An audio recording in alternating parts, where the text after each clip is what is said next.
Olá pessoal, tudo bem? Bem pessoal, hoje estou passando aqui para conversar um pouco com vocês a respeito de um personagem bíblico super interessante que traz muitas lições para nós, né? Lições essas que vêm da experiência que ele teve com Deus, né? Da escolha que Deus fez dele também. Então, ele nos traz muitas pontos que nós podemos refletir a respeito de nós mesmos. Bem, mas quem é esse personagem? Bem, é Gideão, né? Ou juiz Gideão. Mas em qual contexto, em qual cenário ele aparece? Bem, para a gente se situar, ele aparece na época em que Israel já estava na Terra Prometida, né? E relembrando que, embora a Terra Prometida foi uma terra que Deus deu aos descendentes de Abraão, né, aos israelitas, mas não era uma terra vazia, era uma terra que era habitada por povos e por povos guerreiros, povos poderosos. Entre eles o povo de Midian, né, os midianitas. E essa história onde Gideão surge é justamente no qual aparece também os midianitas. Bem, mas o que os midianitas estavam fazendo? Bem, os midianitas eles começaram a subjugar o povo de Israel. Começaram a fazer tantas coisas, a destruir colheitas deles, destruir tudo que eles tinham e deixar Israel numa situação muito difícil, né, de passar fome praticamente. Tanto é que a Bíblia fala que os midianitas eram como gafanhotos, então quando eles passavam eles destruíam tudo, então Israel começou a ficar numa situação muito complicada e diante disso eles começaram a clamar a Deus. Mas por que será que eles chegaram nessa situação? Bem, quando eles entraram na Terra Prometida, Deus já havia falado para eles que não era para eles adorarem os deuses daqueles povos que lá moravam, que eram deuses falsos, né? Ídolos. Mas eles não obedeciam. Então o que acontecia? Quando eles desobedeciam a Deus e adoravam aqueles deuses daqueles povos, Deus se afastava deles. Na verdade, não Deus, mas eles se afastavam do Deus verdadeiro. Aí começavam a surgir muitas coisas.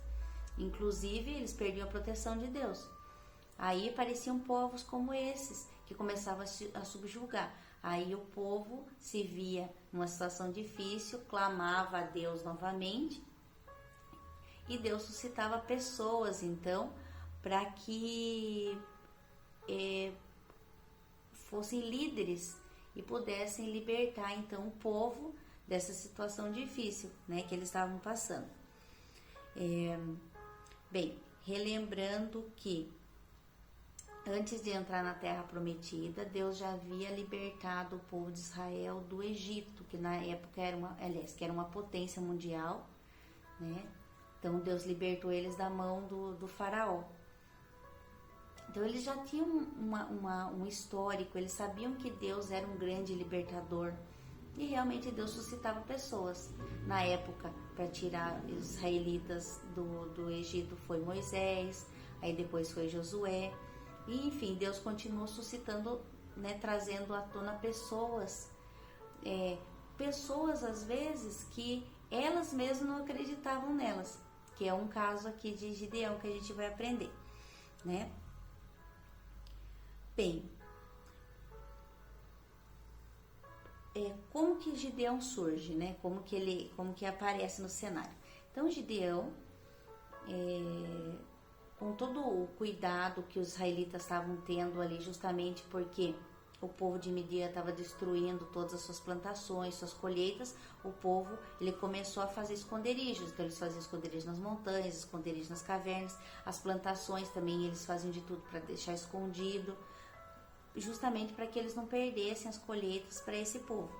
E Gideão, um determinado dia, ele estava malhando trigo. Só que em vez de ele estar malhando trigo na eira, né, que a gente fala que a Bíblia cita, num campo aberto, não, ele estava malhando trigo num lugar lá que era de prensar uvas, era um lugar escondido, vamos dizer assim, um lagar lá escondido. Aí o anjo chegou e falou o seguinte para Gideão: o Senhor está com você, poderoso guerreiro. O Senhor está com você, poderoso guerreiro. Olha que interessante. Ele estava escondido. Só que ele não necessariamente, não que ele estivesse escondido por medo, mas por precaução, por cautela, para não perder as colheitas.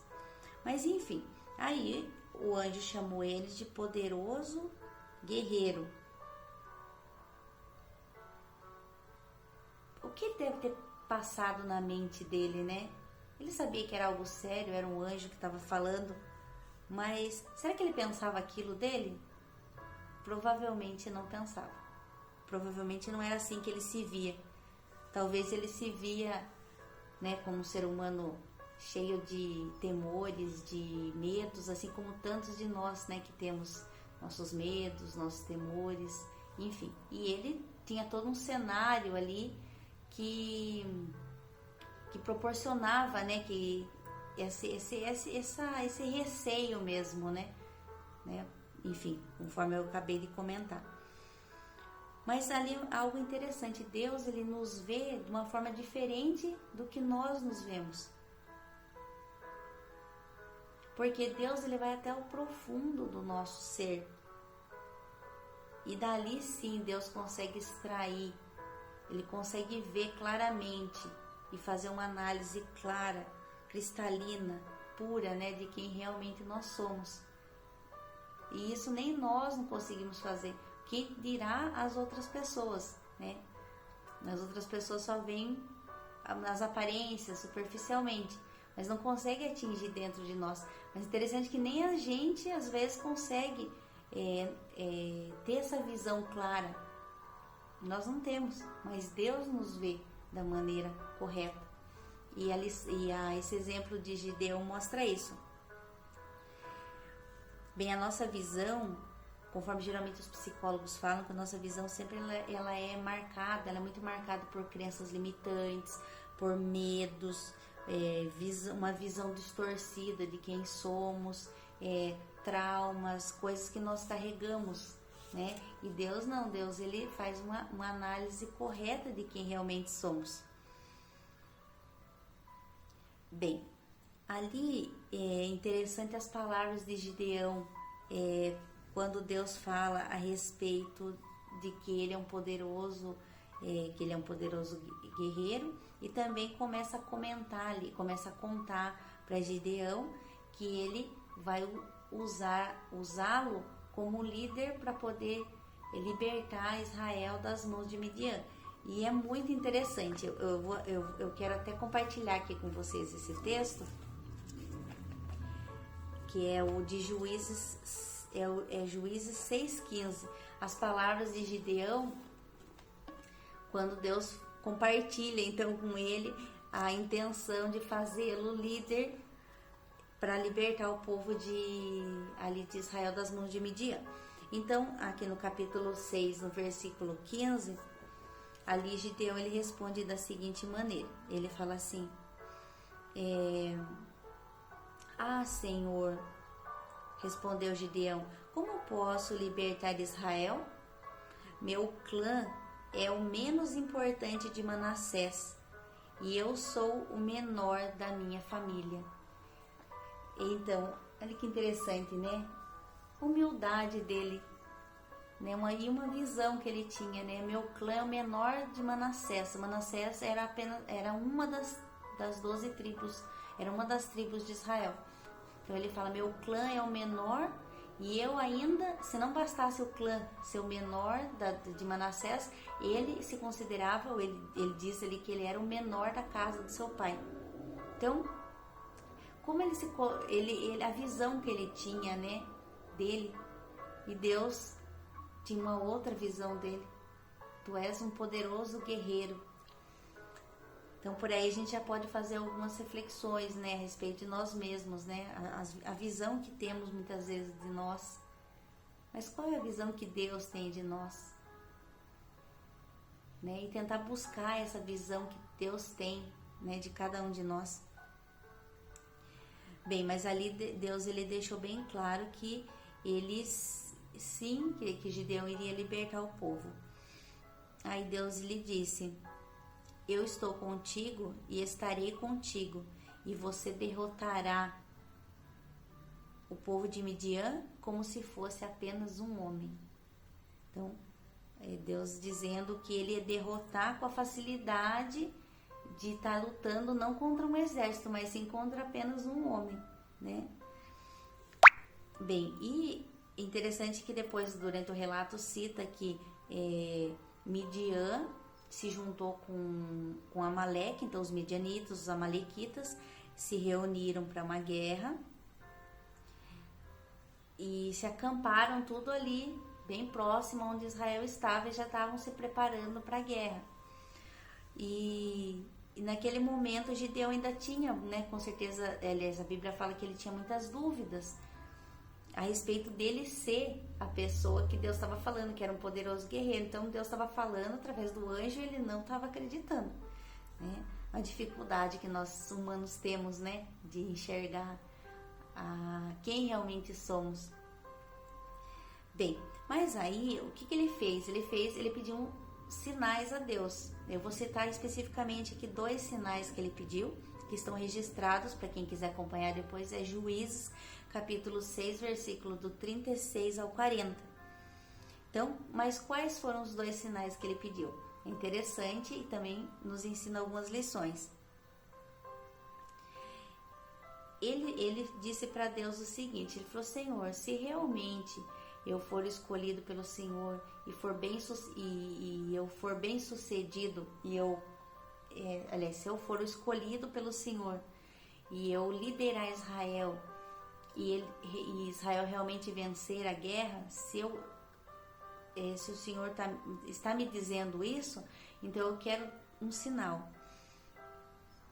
E o sinal que ele pediu foi o seguinte: ele pediu para Deus, ele pôs uma porção de lã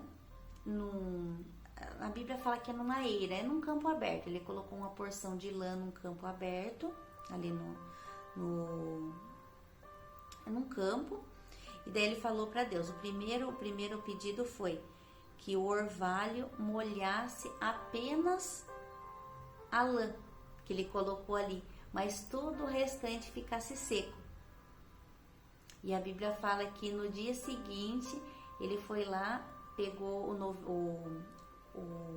a lã, dava para torcer a lã, mas não tinha orvalho em mais nada, apenas na lã, conforme ele havia pedido. E depois ele pediu para Deus também, pediu mais um sinal.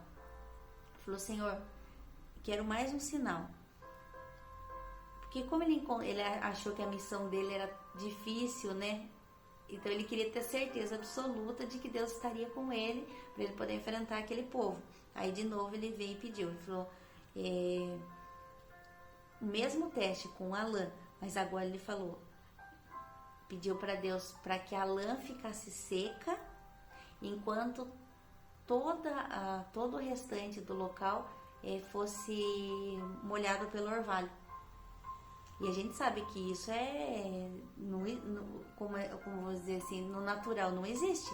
Ou o orvalho molha tudo, ou não molha, ou não tem orvalho e não molha nada.